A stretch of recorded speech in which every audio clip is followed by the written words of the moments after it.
মাঝগঙ্গা পেরিয়ে আমরা চলে গিয়েছিলাম বেলুড় মঠ। তবে বেলুড় মঠ যাওয়ার কোনো প্ল্যান ছিল না, হঠাৎই আমাদের প্ল্যান হলো বেলুড় মঠ যাওয়ার। বিরত থাকার জন্য অনুরোধ জানানো হচ্ছে।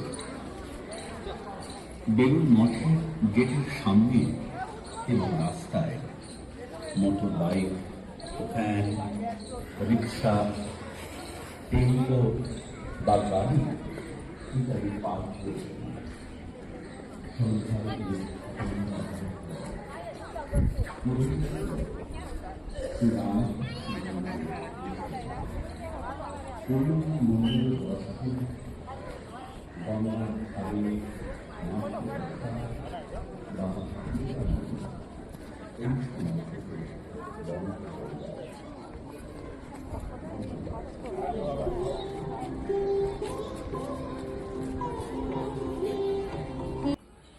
আরও মন্দিরও রয়েছে, রামকৃষ্ণদেব, মা শারদা, স্বামী বিবেকানন্দ, যেখানে অধঃপতভাবে জুড়ে রয়েছেন।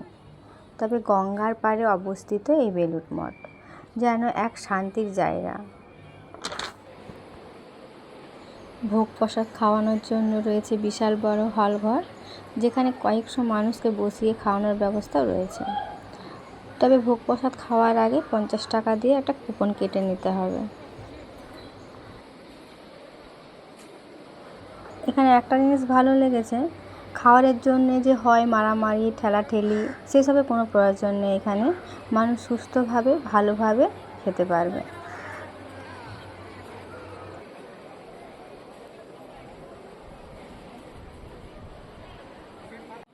ভোগ প্রসাদে ছিল খিচুড়ি, আর ছিল আলুর একটা তরকারি, পায়েস, চাটনি। তবে খিচুড়ি 2-3 বার করে দেওয়ার ব্যবস্থা রয়েছে। আমি একটা জিনিস দেখলাম যে অনেকেই বাড়ির জন্য টিফিন বক্সে করে ভোগ প্রসাদ নিচ্ছে, তাতে কোনো সমস্যা নেই। আপনারা চাইলেও বাড়ির জন্য নিয়ে যেতে পারেন। ভিডিওটা এখানেই শেষ করছি। কেমন লাগলো তা অবশ্যই কমেন্টে জানাবেন। আপনারা সবাই ভালো থাকবেন, সুস্থ থাকবেন, সাবধানে থাকবেন। ভিডিওটা ভালো লেগে থাকলে একটা লাইক শেয়ার করে দিবেন।